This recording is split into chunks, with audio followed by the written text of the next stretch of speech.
everyone, my name is Jessica Chan here with Pathway Christian Prep, here to bring you parents useful information and content for school-age children. If you haven't already, subscribe to our YouTube channel for more helpful videos for you as you guide your kids through their school years. Now today I'll be talking about providing the best kind of support for your child's online schooling.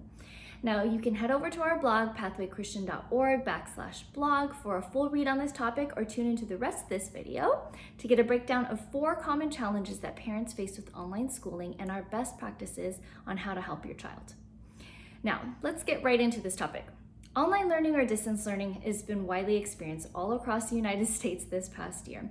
And although it's a great tool and it's super helpful for many, it definitely comes with its challenges. Now this may look different for every single family, as one size does not fit all. But as a virtual K-12 school, we've looked at some of the common challenges that parents face, and we've gathered some of our best practices as an online school to give to you right now.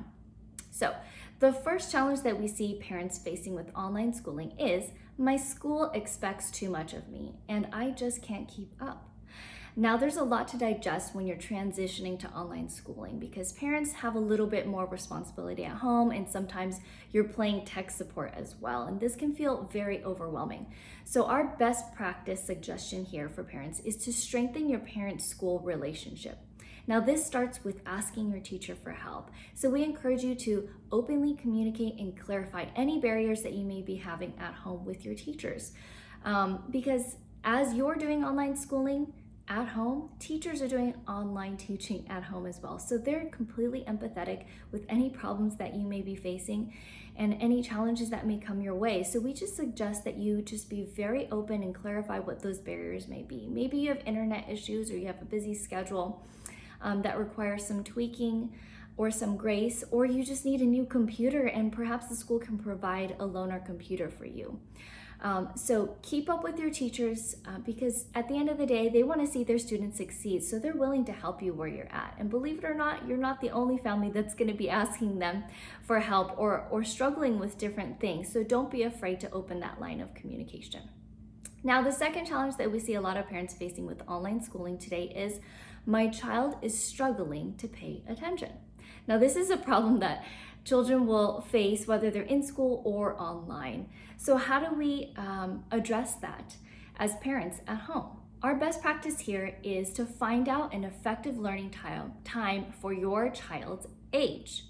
Now, researchers say that children have different attention spans. This can range from personality to personality, or it could be from age to age. Now you can calculate on our blog, we have like a little list that you can calculate. A lot of research says that about 2 to 3 minutes or even up to 5 minutes per year of your child's age is what their attention span is. So you'll see that perhaps an 8-year-old has an attention span of 24 minutes. Now this could be give or take a few depending on your child, but that's a good expectation to keep in your mind as a parent, that if you have an 8-year-old, don't expect them to sit there for 1 whole hour and pay attention to a long lesson or study for an entire hour. So having the right expectations will allow you to help them better take some mental breaks and have a little breather in between so that they can really pay attention when it's time to pay attention. Now, if you need some ideas for brain break activities, we have a full list of 50 different activities on our blog post. You could head there. But also keep in mind that when they're in school, they have breaks, they have recess, they have lunchtime, they have passing periods, they have a lot of things to break down their day at school. So try to incorporate those types of breaks at home as well to help your children. Now, the third challenge that we see parents struggling with online schooling is, I don't know how to help my child with what they're learning. Now, this could be easy topics to something like AP Physics, where you never even took it when you were in high school. Now, no matter what the topic is, our best practice here for parents is to learn the basics of class instruction. Now, this may sound daunting, but what we really mean is there are just 3 basic steps to class instruction, and that is the instruction itself, so teachers teaching the topic, and then the practice of the topic like worksheets, assignments, activities, and then assessing that students understand that topic. So that's like a quiz, a project, a paper. If you have an understanding of those 3 things, you're better able to observe where your child is at and how they're doing with those 3 steps. So maybe your child is already struggling with the first step. they didn't quite get the instruction. So what you can do is contact their teacher right away, ask them for more resources on how they can help their kid better understand that topic so that you could practice with them at home. And that way you can catch things early on before you get to the assessment stage and they're failing a quiz or a test. Okay. Now, our fourth challenge that we see parents facing with online instruction is my child is unmotivated. Now, we have actually a full blog post and video about motivation issues and how to overcome that. But right here today, we'll talk about our best practice here is to have hands-on parent support and encouragement at home. Now, there can be many underlying factors as to why your child is struggling with motivation issues. So some questions to think about are they feeling overwhelmed with a particular subject in school? Is their study area disorganized and cluttered?